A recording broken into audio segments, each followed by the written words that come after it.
Hey everyone, Pastor George here with today's Bible study recap. Today in Bible study, we looked at Genesis 29 at the end, verse 31, through Genesis 30, verse 22. And I selected this one because obviously in Genesis there are tons of stories. This is not one that is usually focused on all that much.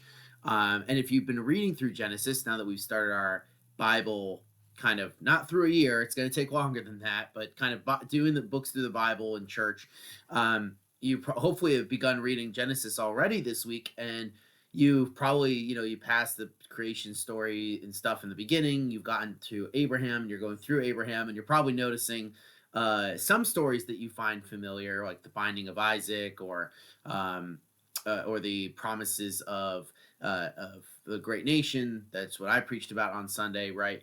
Or you've seen like the stories of Isaac and Rebecca and things like that. Well, today I wanted to focus on Jacob, who will become to get the name Israel and give his name to the people of Israel, right? That's why they're called Israelites, because they're all descendants from him and from the sons that he has with the two women that we talked about today, Rachel and Leah. And I wanted to focus on this because if you remember, the point of my sermon on Sunday was that Genesis shows a lot about struggle for control and struggle for the promise, right? So there's that you see this between Adam and Eve and God in the garden. You see it between humanity and God in things like Noah's Ark and the Tower of Babel. You see it in all the stories of the patriarchs. It's there, right? You see people fighting over the promise, men and women. And I think I really wanted to focus on this one because we often remember stories or things like that involving the male characters from Genesis. And I wanted to show that this is a theme that encompasses everyone, right? So this is not just a male thing to struggle, but it's humanity's thing. And I thought there's actually no more kind of better, interesting way to do this than to look at the struggle for control between Leah and Rachel. Now, if you remember, if you haven't read up to this point, Jacob is tricked into marrying Leah, but he really loves her sister Rachel, and so he ends up having both of them as wives because he has to work for his uncle Laban. And while he is still in the land where Laban is, he's not in Canaan at this point. He is being pulled between these two women as they try and get control. He loves Rachel. That's the one who he actually finds, according to him, and things like attractive, things like that, right? But he's married to Leah.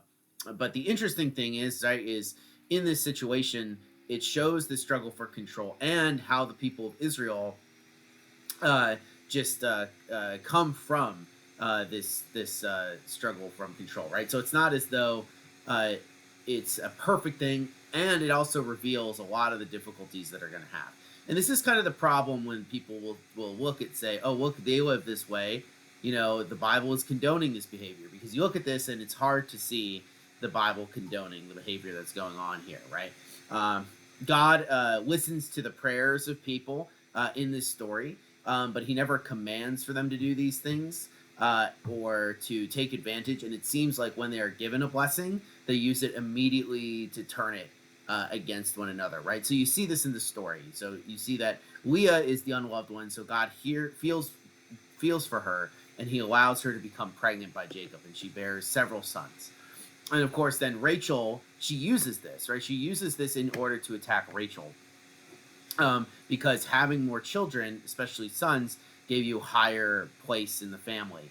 And so what does Rachel do? Well, she uses the slave that she was given in order to have children through her, because that's how society worked. If you produced like a slave, or someone to take have the child for you, it would still count as yours. And so she has two sons through her, and then Leah has more sons, and then they go back and forth. Leah also uses a slave girl in order to have more. You get to the point where they're even bartering over who gets to sleep with Jacob.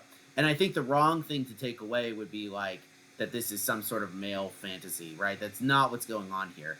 Jacob here actually, especially if you compare him to his father Isaac, does not come off particularly well. They come to complain to him. Rachel does, right? And what what does he say? He says, blame God. Now, Isaac actually says something really similar to Rebecca, but he then prays for God's blessing over her and she's able to have children. But Jacob is just trying to exit the situation. He's not taking control. He's not at all doing what he should. And so everyone is just using this over and against each other. And you'll see these themes pop up later, right? So like Dan, for instance, who is one of the sons of a concubine, right? Is one of the ones that's going to be left out. So there's kind of this negative implication for the way that a lot of these people carry themselves.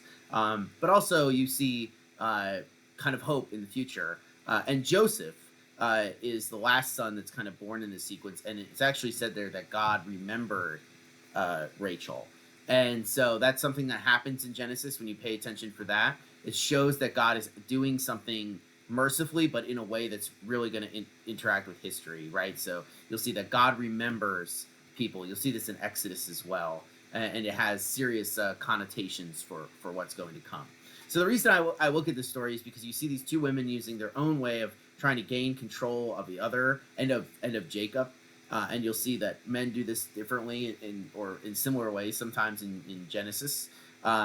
But it's this continuing show of a struggle for control that is throughout the entire book. And it's interesting, right? Because it shows the fallenness of the human heart. Because if you look at the story, both of these women had love, right? Leah had the love of God. Rachel had the love of Jacob. But they compared that with each other anyway and still tried to use both of those things against each other for control. And this has consequences for the family of Israel going down way, way, way down when we're in Joshua and Judges and even into the Chronicles and the Kings. You're going to see these tribes become important. And I mean, it goes up, even Paul, right, will remark about how he's from the tribe of Benjamin, I believe.